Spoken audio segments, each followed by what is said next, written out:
My son, Alex, hadn't answered his phone in 2 weeks. At first, I told myself he was busy with work or maybe on a short trip. But when my calls and messages went unanswered for days, my heart tightened with dread. Something was wrong. On a cold evening, I boarded a bus to Chicago, clutching my ticket with trembling hands. The 3-hour ride felt endless. I stared out the window, praying I was just being paranoid. But deep down, I knew. This silence wasn't like Alex. By the time I reached his neighborhood, night had already swallowed the streets. His house loomed quiet, the front porch light off. I knocked softly, then harder. No answer. My voice cracked as I called out, "Alex! Liam!" my grandson's name echoing through the dark. Still nothing. I tried the doorknob. To my shock, it turned easily, unlocked. My son would never leave the door open, not with his 8-year-old boy inside. Fear surged in me as I stepped into the house. The living room looked like a storm had passed through, the couch shoved aside. A coffee mug shattered on the floor, its shards stained brown. In the kitchen, bottles were scattered like someone had been desperately chugging water. The silence was suffocating. Upstairs, every room was empty. Alex's bed perfectly made, his office abandoned. Finally, I opened Liam's door. The toys, the Lego blocks, the teddy bear all lay untouched. My voice trembled. "Liam, sweetie, where are you?" No answer. Then, a faint scraping sound under the bed. My stomach twisted. Something, or someone, was hiding there. My knees nearly gave out, but I whispered, "Liam?" Silence. Just the sound of a plastic bottle rolling against the wood. Terrified, I bolted out of the house and called the police with shaking hands. Minutes later, flashing red and blue lit the windows. I led 2 officers upstairs. One knelt and barked firmly, "Who's under there?" The room went still. Then, in one swift motion, they lifted the bed frame. And there he was, my grandson. Liam was curled up like a starving animal, hair matted, clothes filthy, clutching an empty water bottle like it was life itself. His wide, blank eyes stared past us, as if trapped in another world. I fell to my knees, sobbing. "Liam, my boy," but he didn't move. Didn't blink, just held that bottle tighter. The officers froze too, unable to speak. It felt like time had stopped in that room. Moments later, they carried him out. I stumbled after, my hands shaking so hard I could barely keep up. At the hospital, doctors swarmed him, muttering words that stabbed me like knives: severe dehydration, malnutrition, psychological trauma. I sat outside, gripping the chair like the world might collapse beneath me. My 8-year-old grandson was alive, but broken. And Alex, my son, was nowhere to be found. For days, I stayed by Liam's bedside. He barely moved, barely ate. At night, he jolted awake, drenched in sweat, lips trembling but no words coming out. He clutched his teddy bear like a shield. The police came for statements, notebooks in hand. "When was your last contact with Alex?" they asked. My voice cracked. 2 weeks ago. He would never just vanish. Something terrible has happened. I replayed every memory, every call I'd missed, blaming myself for not going sooner. On the 3rd day, my phone rang. The detective's voice was grave. "Mrs. Parker, prepare yourself. We used luminol in Alex's living room. We found a large amount of blood." Blood. My ears rang. My knees gave out. Before I could even process the words, Liam tugged at my sleeve, tears streaming from his blank eyes. For the first time since that night, he spoke, his voice breaking into a scream that cut through me like glass. "Dad's dead." His cry echoed through the hospital room as I held him tight, both of us drowning in grief. The detective rushed over, trying to calm us. But I barely heard him. All I knew was that my son was gone and the nightmare was only beginning. After Liam's heartbreaking cry, the police pressed gently for answers. A young officer sat by his bed, recorder in hand. "Liam," he said softly, "can you tell us what happened that night?" My grandson trembled, clutched his teddy bear, and hid his face against me. I stroked his hair. "It's okay, sweetheart. Grandma's here. Just tell us what you remember." His voice came in fragments, fragile as glass. It was raining. I was building Legos. Then the doorbell rang. Dad looked through the peephole. His face was scared. He told me, "Hide under the bed. Don't come out until I say." Then he pulled the blanket down so no one could see me. I held my breath. Through the gap, I saw Mom. His voice cracked. "Jessica." My former daughter-in-law. Alex's ex-wife. Liam's mother. She walked in with a tall man whose eyes were cold, his arms crossed like stone. She asked Dad, "Where's Liam?" Dad lied. "He said I was at Grandma's." She got angry. She started yelling about money, about some debt. Dad refused. He told her she'd gone too far. Then the man pushed him. Liam's small body shook in my arms. Dad hit the table. I saw red water coming out of his head. He didn't move. My chest caved in. The officer's pen froze mid-sentence. Liam sobbed, choking on his words. I wanted to run to him, but I was too scared. I hugged him tightly, my tears soaking his hair. The officer's voice was grave. "Mrs. Parker, this confirms we're dealing with a homicide." Jessica. Once a smiling young woman I'd welcomed into my family, now the monster who destroyed it. That night, I couldn't sleep. Liam whimpered in his dreams, calling for his dad. I sat beside him, whispering lullabies, remembering the past like a cruel film reel. I remembered when Alex first introduced me to Jessica. She'd blushed when I taught her to cook. She loved him, or at least pretended to. Then came Liam, their beautiful boy, the joy of our family. But everything changed when Jessica's gambling surfaced. Alex sold his car, emptied savings, even begged me for help. Twice, debt collectors came to my door.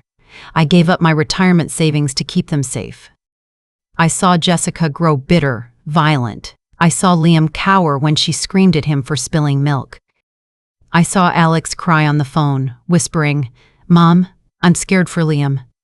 Finally, Alex divorced her and won custody. I thought it was over. I thought peace had returned. But Jessica came back.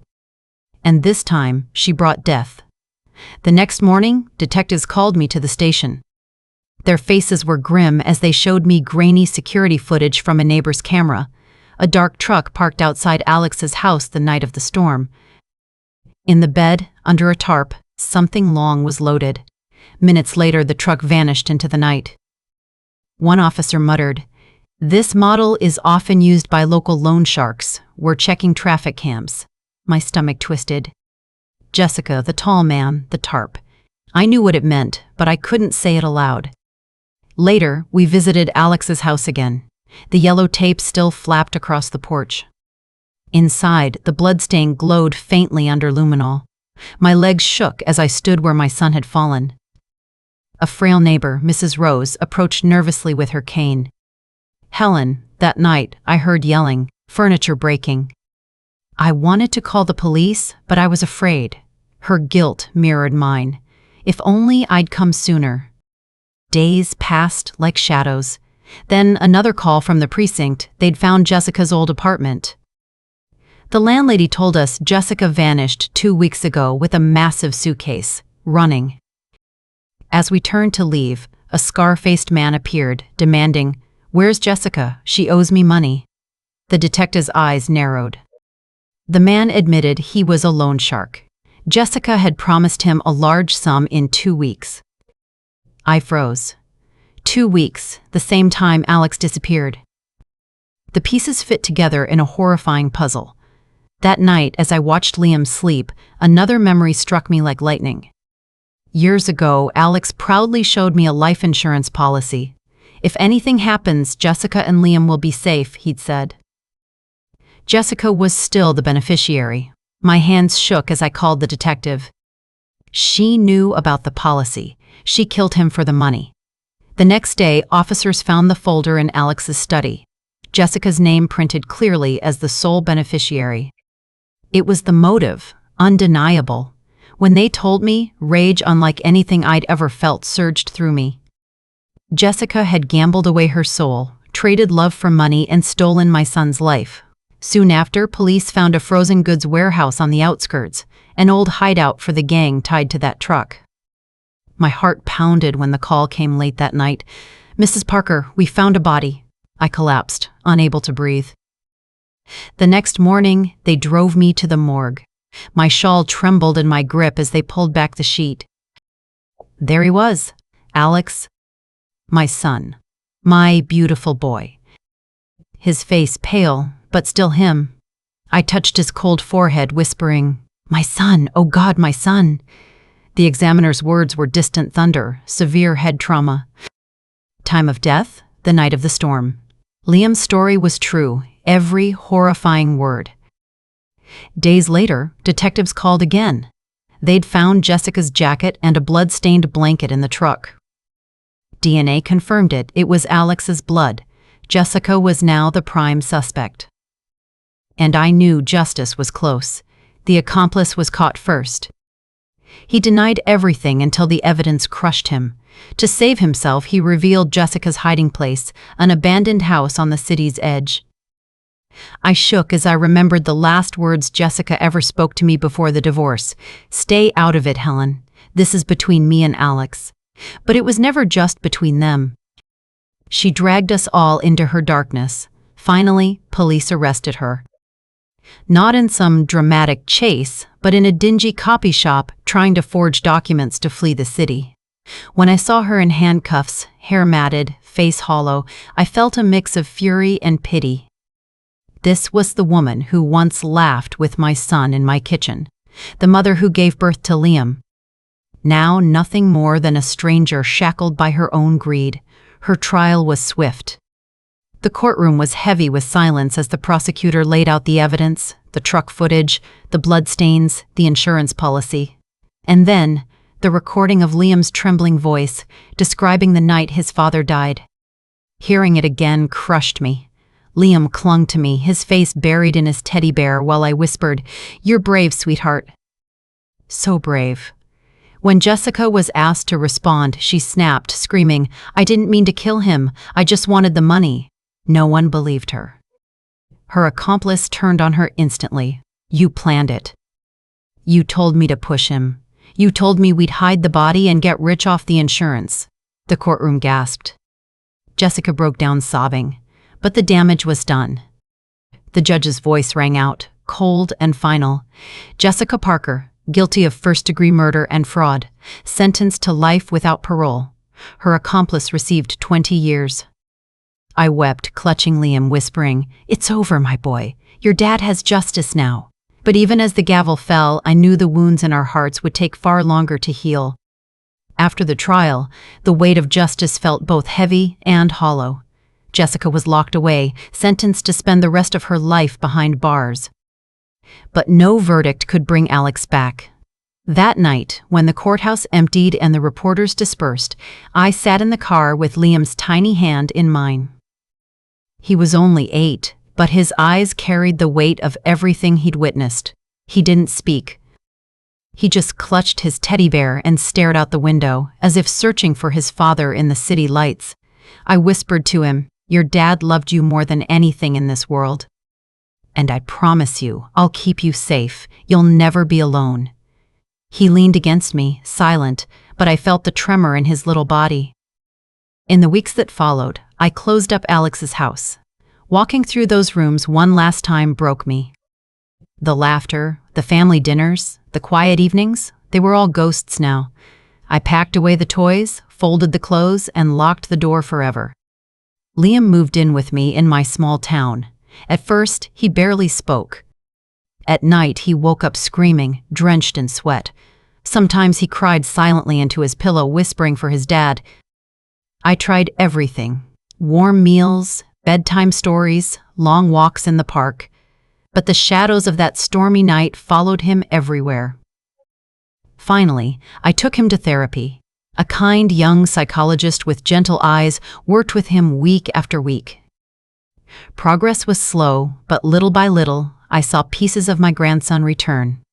One evening, I found him drawing at the kitchen table. For the first time in months, he smiled faintly.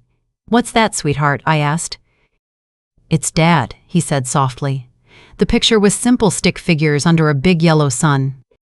Alex stood tall, smiling, holding Liam's hand, and next to them he'd drawn me. Tears filled my eyes.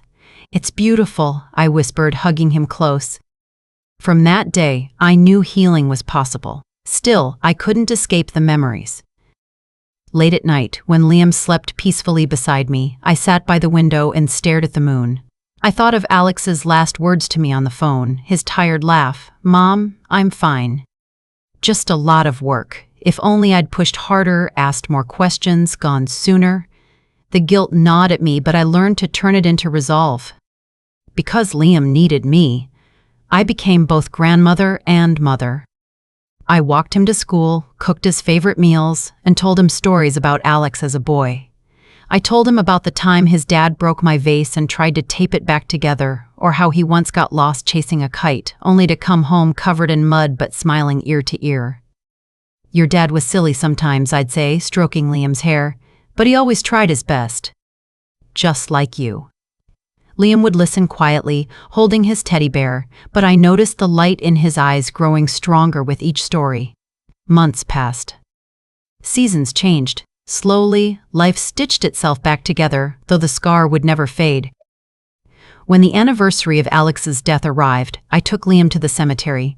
He held my hand tightly as we stood by the gravestone, its simple letters etched in stone, "Alexander Parker, beloved father and son." I knelt and placed fresh flowers. "We miss you every day," I whispered. Liam crouched down beside me.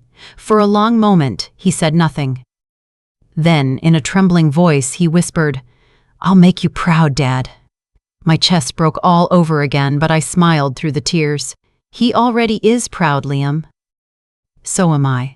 That night, as we walked home under the stars, I felt something shift. Not closure, because grief never truly ends, but strength. Strength to carry on, for both of us. I realized then what Alex's death had taught me, that family is the only legacy that matters. That betrayal, no matter how cruel, cannot destroy love. And that justice, though delayed, always comes for those who refuse to give up. Jessica thought she could silence Alex, steal his life, and vanish with the money.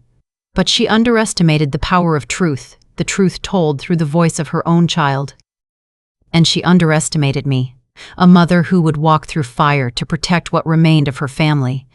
Now, every night, I tuck Liam into bed and remind him, "You're safe. You're loved, and your dad is always with us." He nods, sometimes smiling, sometimes crying. But I know he hears me. And one day, those words will anchor him as deeply as they anchor me. Because love doesn't die, not with betrayal, not with violence, not even with death. It lives on in the memories we cherish, in the promises we keep, and in the strength we find when life tries to break us. And I will keep that love alive, for Alex, for Liam, for the family we lost and the future we still have. Thank you for staying with me through this journey of loss, justice, and resilience. If this story moved you, please share it so others can hear it too. And tell me in the comments, what does family mean to you? Because at the end of the day, love and family are the only legacies worth fighting for. Don't forget to subscribe so you never miss the next story.